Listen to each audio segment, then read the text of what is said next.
Assalamualaikum warahmatullahi wabarakatuh. Kembali lagi di channel Nasihat Kehidupan Misteri. Pada video kali ini saya akan membahas tentang bangsa pengawas bumi.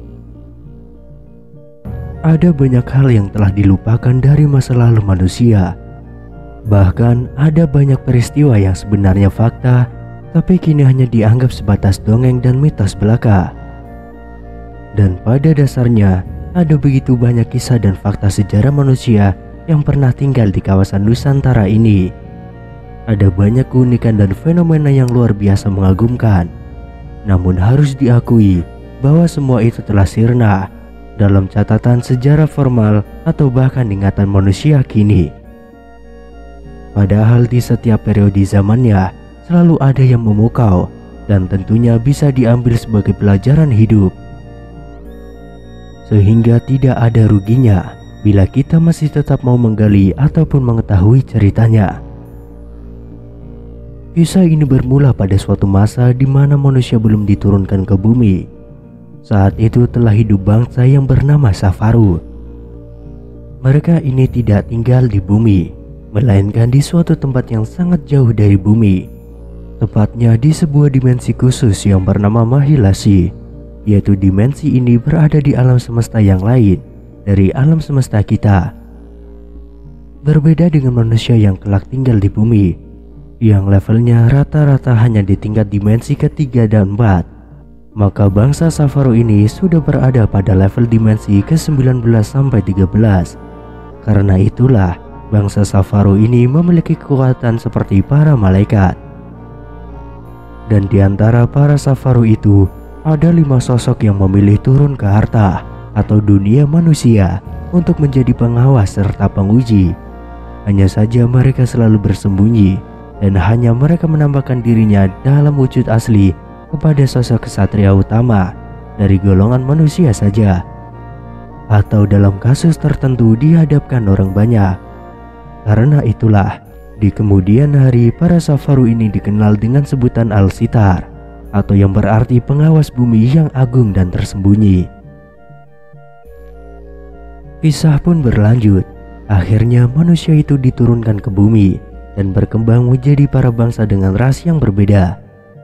Sangat lama mereka ini hidup di periode zaman pertama atau Purwa Duksinara, lengkap dengan berbagai keunikan dan lika-liku kehidupannya.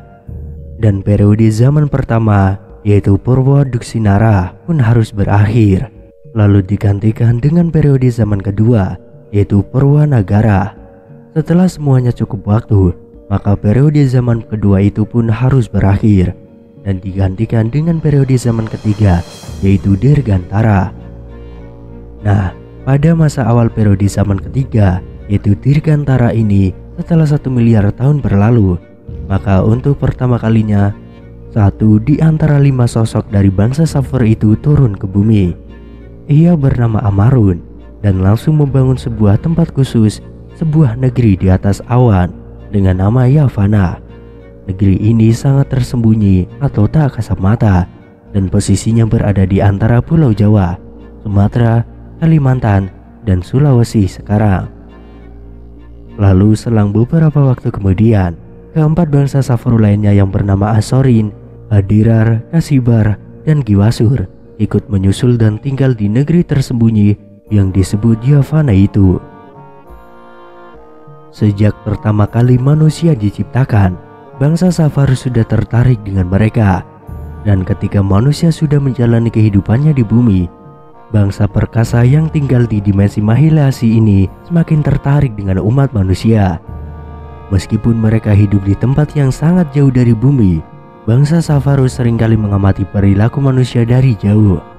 Karena itulah, suatu ketika beberapa dari mereka bermunajat kepada Sang Hyang Aruto atau Tuhan Yang Maha Esa untuk mengizinkannya mereka berkunjung ke bumi dan terlibat langsung dengan urusan manusia. Setelah waktu yang sangat lama, doa itu pun dikabulkan.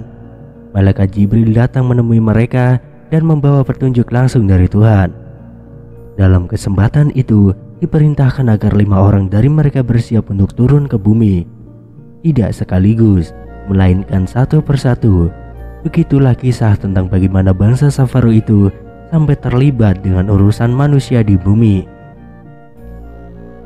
Suatu ketika, diputuskanlah bahwa para Safaru yang sudah tinggal di negeri Javana harus mulai menjalankan tugasnya di bumi sesuai dengan petunjuk dari Hyang Aruto atau Tuhan Yang Maha Esa.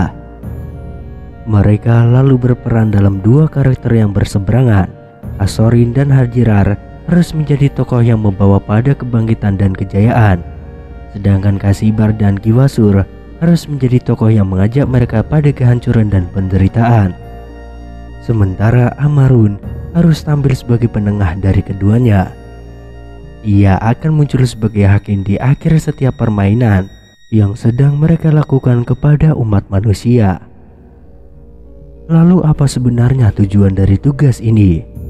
Ternyata untuk menguji hati dan jiwa manusia, sekaligus agar mereka bisa meningkatkan level dimensi kehidupannya dari yang hanya antara 3-4 saja menjadi 5 atau 6 atau bahkan yang lebih tinggi lagi. Hanya saja ini tidak berlaku untuk semua bangsa manusia yang hidup di permukaan bumi, khusus hanya bagi kaum yang terpilih saja, seperti halnya mereka yang tinggal di kerajaan Amora. Tapi memang dampak dari ujian besar ini akan mempengaruhi semua tatanan kehidupan di bumi, secara langsung ataupun tidak. Demikianlah wujud keseimbangan yang sejati. Terkadang kekacauan, kejahatan, dan perang besar memang harus terjadi.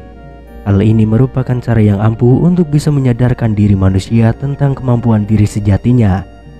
Selain itu, juga untuk bisa meningkatkan level derajat mereka, sebab manusia akan dipaksa untuk menaikkan kemampuan dirinya sendiri agar bisa keluar dari berbagai masalah yang pelik. Tanpa paksaan, terkadang kehormatan dan kesempurnaan diri itu akan gagal dicapai dengan sukses. Dan sesuai dengan petunjuknya, maka mulailah para Safaru itu menjalankan tugasnya. Yang pertama kali turun ke bumi adalah Kasibar dan Kiwasur. Keduanya turun di tempat yang berbeda, lalu berperan dalam menciptakan kekacauan di berbagai negeri manusia. Dengan cara-cara yang licik, mereka akan memperdaya beberapa orang yang haus akan ilmu, kekuasaan, harta, dan popularitas. Mereka juga kerap menunjukkan kekuatan atau kemampuan yang menakjubkan di hadapan sosok yang mereka pilih dengan tujuan agar lebih mudah mempengaruhinya.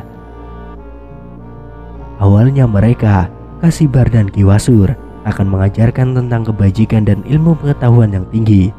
Tapi sebenarnya itu hanya untuk lebih mudah dipercaya oleh manusia. Setelah mereka dipercaya, saat itulah keduanya bisa menggiring beberapa orang, khususnya para pemimpin manusia, untuk berbuat kerusakan. Dengan mudahnya, kedua Safaru itu bisa mengendalikan siapapun untuk melakukan apa yang mereka mau. Dalam hal ini adalah kerusakan dan kehancuran.